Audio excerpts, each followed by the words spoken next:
Okay, now we're going to talk about making bowls. Again, I've got my square bat. I've got a piece of clay that's about 2 pounds of clay. We want it a little bit bigger for bowls than we had it for cups, since it's going to be holding more. When we do this, again, we center it the same way. This time when we center our lump of clay, we want it a little bit wider because our bowl is going to need to be a little bit wider. So we want to start a little bit wider. So I've centered my clay. It's a little bit wider than it is with the cups, but at the same time, it's the same shape. Okay, it's still highest in the middle, straight to angled walls on the angling in. And now I need to open it up. So again, opening it up the same way I opened up cups, finding that middle, making the indent, pressing in. I want to leave about the same amount of clay at the bottom of these as I do with cups. So again, I'm going to slow my wheel down after I've made these entry holes. I'm going to test it with my needle tool. That's pretty good. Seal up that hole and open it up just like I do with cups. Just moving my fingertips so that the inside gets wider but the rim stays the same. I'm going to compress the bottom.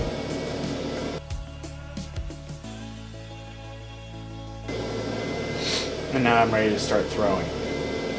So I'm going to slow my wheel down again to half speed. Make sure there's enough water on it.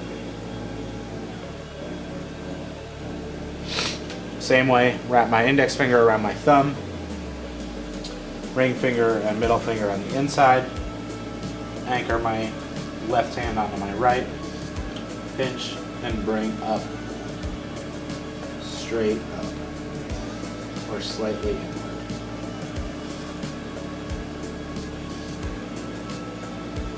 All the way through the top. And you see this little gap where I've got a lower ledge and an upper ledge. I'm just going to use my fingers to compress that so that it's one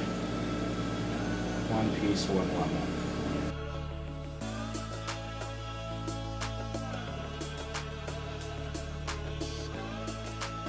I'm going to pull the second time. Now because I've got more clay, I'm able to get a similar height to my cups, but my walls are a little bit thicker, and I want to leave those thicker because as I stretch this out into a bowl shape, that clay is going to thin out. So you can see that these are a little bit thicker than they were when we were making cups. So now I need to start spreading it out. So when I do that, my hand on the outside is there just for support, and I'm putting all the pressure on the clay from the inside. This is just there to kind of catch. So starting at the bottom, just going to start pushing it out slowly, like I'm throwing. Again, my outside hand isn't applying pressure, it's just there to kind of catch as I stretch the clay out. And I come up. Go out and up. Okay. One of the keys to a bowl is you want the wall of the bowl on the inside to go down, curve across the bottom, and then come back up the other side without any interruption. Like you don't want it to come down and then kind of have a ledge, or you don't want it to come down and then come back up and then come back down. You want a nice even line all the way through the bottom of the bowl. So as I'm moving my hands, I'm making sure my hands are kind of moving that shape and that form as I go through.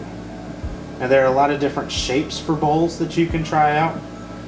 This is just kind of the general, like cereal bowl type.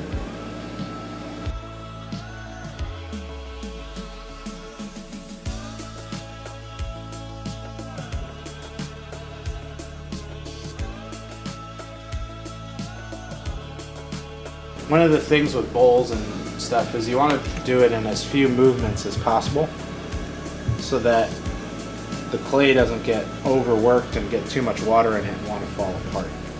Once I've got that shape on the outside that I want, then I can go into the inside and just clean up with my sponge. Just enough to get the water out. I don't want to put pressure on it.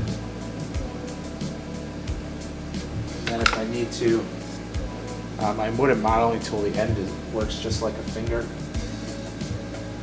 I want to smooth out the bottom a little bit more.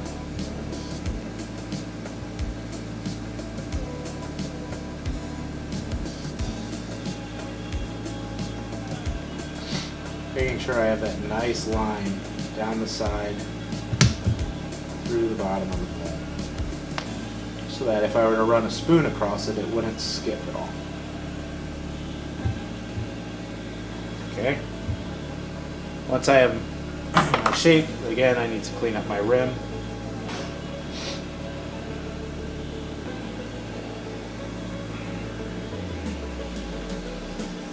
I trim the bottom just like I do with cups, except this time I'll probably cut in rather than run it down the side of the bowl. I'll come in from the side a little bit more. And I won't be taking as much off.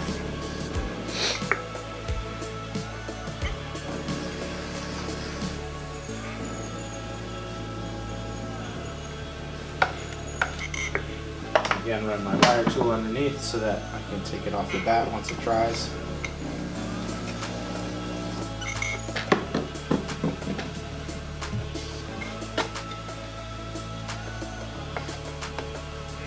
And then I've got my bowl shape.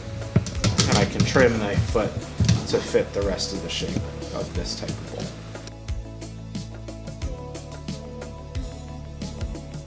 Once starting out with my clay centered, I've got the amount of clay needed for a bowl or a planter.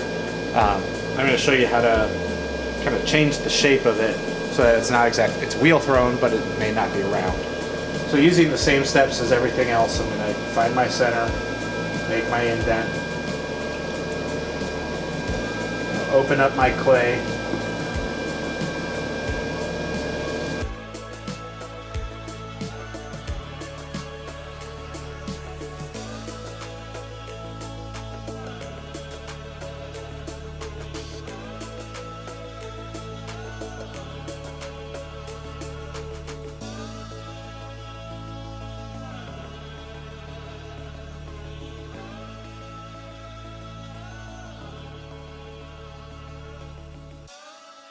Now on this one, I'm going to make my sides pretty much straight up and down. So I'm going to use my rib. I'm going to bring my clay out along the rim.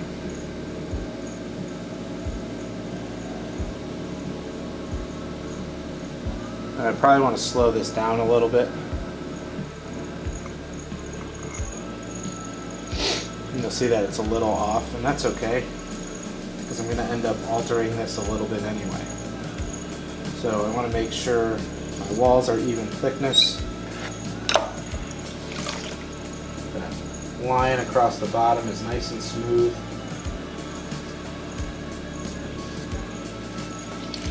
And I'll trim the top.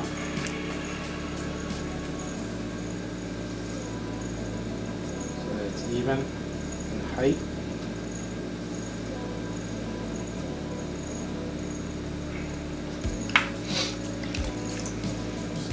A little bit.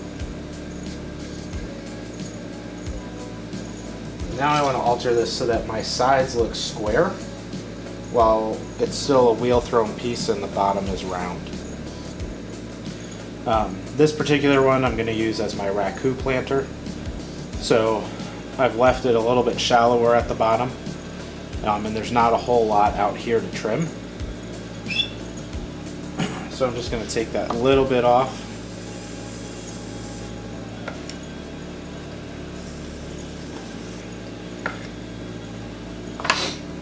And now I want to square this.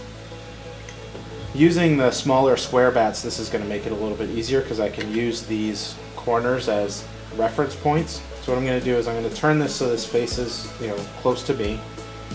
I'm going to put my finger in line with that, and I'm just going to pull the clay out as I bring my finger up. As I do that, I then want to turn my piece. And I want to go opposite that and do the same thing. And then turn it 90 degrees and do it with this side. do the opposite side of that one. So now I have this nice round bottom but square top bowl or planter that is still wheel thrown and it's even, but I can alter that shape a little bit to make it into something a little bit different, give it a little bit more, make it a little bit more interesting. Okay. And then again, the last thing I'm going to do is cut it with my wire tool across the bottom.